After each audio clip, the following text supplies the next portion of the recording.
2024 সালের প্রথম জুম্মা আল্লাহর ঘরের সামনে।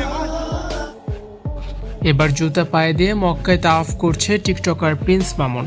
যে ভিডিওটি ভাইরাল হলে মামুনকে তুলোধনা করছেন নেটিজেনরা।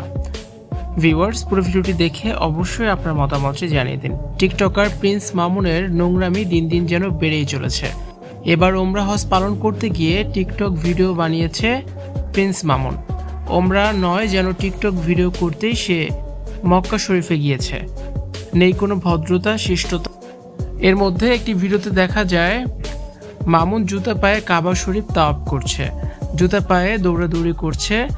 আশেপাশে কারো পায়ে কোনো জুতা নেই, সবাই খালি পায়ে তাওয়াফ করছে মক্কা শরীফ। কিন্তু এই মামুন টিকটকারই শুধু ব্যতিক্রম। আর মামুনের এই ভিডিওটি দেখে নেটিজেনেরা তো ইচ্ছে মতো তুলোধনা করছে। ওমরা হজ পালন করতে গিয়ে এটা কেমন বেয়াদবি! হজ করতে যেয়ে কেউ এমন করতে পারে? এটা কোন ধরনের মানসিক বিকারগ্রস্ততা! প্রতি সেকেন্ডে সেকেন্ডে ভিডিও করছে প্রিন্স মামুন। এমন হজ পালন করতে কেউ আগে কখনোই দেখেনি। পবিত্র মক্কায় গিয়েও মামুন নিজেকে শুধরে নিতে পারল না। তবে লায়লা বলছেন মামুন হজের জন্য যায়নি সৌদি আরবে, সে মামলা থেকে বাঁচতে সৌদি গিয়েছে। মামুনের শুনানির তারিখ ছিল, তাই সে আদালতে হাজির না হয়ে পালিয়েছে।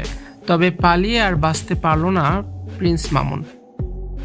মামুনকে গ্রেপ্তারের আদেশ দিয়েছে আদালত। দেশে ফিরলে আবার মামুনকে যেতে হবে জেলে। কাবা ঘরে জুতা পায়ে টিকটক ভিডিও করার যেন সাজা পেয়েছে প্রিন্স মামুন। মামুনের শেষ না দেখা পর্যন্ত পেছন ছাড়বে না লায়লা।